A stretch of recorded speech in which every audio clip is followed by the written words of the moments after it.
안녕하십니까. 맥체인 성경 읽기 창세기 41장, 마가복음 11장, 욥기 7장, 로마서 11장입니다. 첫 번째 창세기 41장, 요셉의 총리 등극과 하나님의 섭리. 본문 이해에 도움이 되는 배경과 맥락을 소개합니다. 창세기 41장은 요셉이 바로의 꿈을 해석하고 애굽의 총리가 되는 중요한 전환점을 기록합니다. 바로는 살찐 소 7이 아름답고 파리한 소 7이 나와서 그것들을 먹었다는 꿈과 무성한 이삭 7과 마른 이삭 7이 나와서 그것들을 삼켰다는 꿈을 꾸었고, 요셉은 하나님이 바로에게 행하실 일을 보이심이라며 이 꿈이 풍년 7년과 흉년 7년을 예고한다고 해석합니다. 요셉은 지혜롭게 대비책을 제안했고, 바로는 하나님이 이 모든 것을 내게 보이셨으니 너와 같이 명철하고 지혜 있는 자가 없도다 라며 요셉을 총리로 세웁니다. 이 장은 하나님의 섭리와 타이밍 속에서 요셉의 지혜와 신실함을 통해 하나님의 계획이 이루어짐을 보여줍니다. 본문의 중요 구절을 소개합니다. 창세기 41장 39절, 요셉에게 이르되 하나님이 이 모든 것을 내게 보이셨으니 너와 같이 명철하고 지혜 있는 자가 없도다.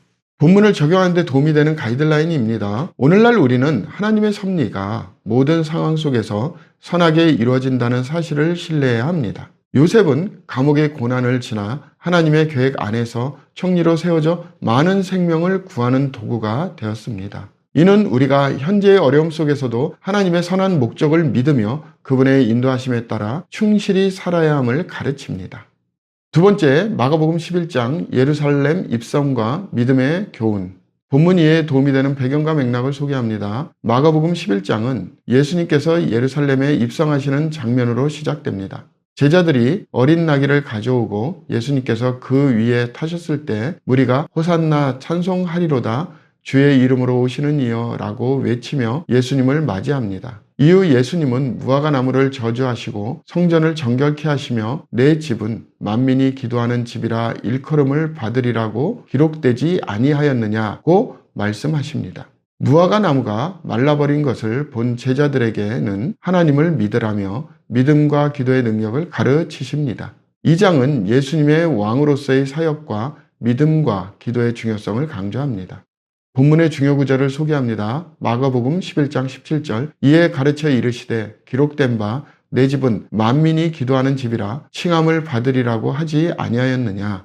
너희는 강도의 소굴을 만들었도다 하시매. 본문을 적용하는 데 도움이 되는 가이드라인입니다. 오늘날 우리는 예수님을 진정한 왕으로 모시며 믿음으로 그분의 말씀에 순종해야 함을 배워야 합니다. 예루살렘 입성에서 예수님은 겸손한 왕으로 오셨고, 이는 우리에게 믿음과 겸손으로 그분의 뜻에 응답하는 삶을 가르칩니다. 우리는 믿음으로 하나님의 약속을 붙들고 예수님께 순종하며 그분의 나라를 세우는 일에 참여해야 합니다.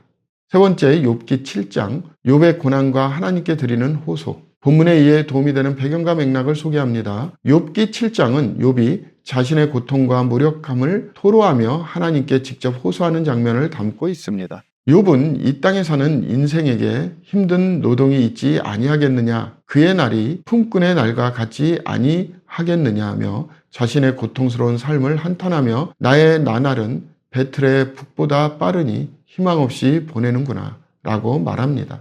그는 하나님께 사람을 감찰하심이 무엇이니까 라며 자신의 고난에 대한 이유를 묻습니다. 욥은 자신의 연약함과 하나님의 주권을 인정하면서도 자신의 고난에 대한 해명을 간구합니다. 이 장은 고난 속에서도 하나님께 마음을 쏟아놓는 정직한 신앙의 모습을 보여줍니다. 본문의 중요 구절을 소개합니다. 욥기 7장 17절에서 18절, 사람이 무엇이기에 주께서 그를 크게 만드사 그에게 마음을 두시고 아침마다 권징하시며 순간마다 단련하시나이까. 본문을 적용하는 데 도움이 되는 가이드라인입니다. 오늘날 우리는 고난 가운데서도 하나님께 우리의 마음을 정직하게 고백하며 그분의 위로를 구해야 합니다. 욥은 자신의 고통과 질문을 하나님께 드리며 그분과의 관계를 유지하려 했습니다. 이는 우리가 삶의 어려움 속에서도 하나님께 나아가며 그분의 은혜와 지혜를 구하는 신앙적 자세를 가져야 함을 가르칩니다. 마지막 로마서 11장, 이스라엘의 남은 자와 하나님의 구원 계획. 본문 이해에 도움이 되는 배경과 맥락을 소개합니다. 로마서 11장은 이스라엘과 이방인의 구원 문제를 다루며 하나님의 구원 계획의 완전함을 선포합니다. 바울은 하나님이 자기 백성을 버리지 아니하셨나니라고 말하며 엘리야 시대의 남은 자 비유를 통해 하나님의 은혜로 택함 받은 자들이 있음을 강조합니다. 이방인의 구원이 이스라엘의 시기심을 일으켜 그들도 구원받게 하려는 하나님의 계획을 설명하며 너는 믿음으로 섰느니라고 이방인들에게 교만하지 말 것을 권면합니다. 마지막으로 바울은 깊도다 하나님의 지혜와 지식에 부요하며 라며 하나님의 구원 계획에 대해 찬양합니다. 이 장은 하나님의 신실하심과 주권적 은혜를 강조합니다.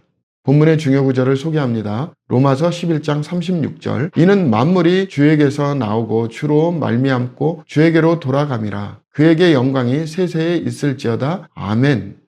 본문을 적용하는 데 도움이 되는 가이드라인입니다. 오늘날 우리는 하나님의 구원 계획이 인간의 이해를 초월하며 그분의 은혜가 모든 민족과 사람에게 미친다는 사실을 신뢰해야 합니다. 하나님은 이스라엘의 남은 자를 통해 자신의 약속을 이루셨고 이는 구원이 그분의 주권과 섭리에 달려 있음을 보여줍니다. 그러므로 우리는 하나님의 은혜를 겸손히 받아들이고 모든 사람들에게 복음을 전하며 그분의 계획에 동참해야 합니다.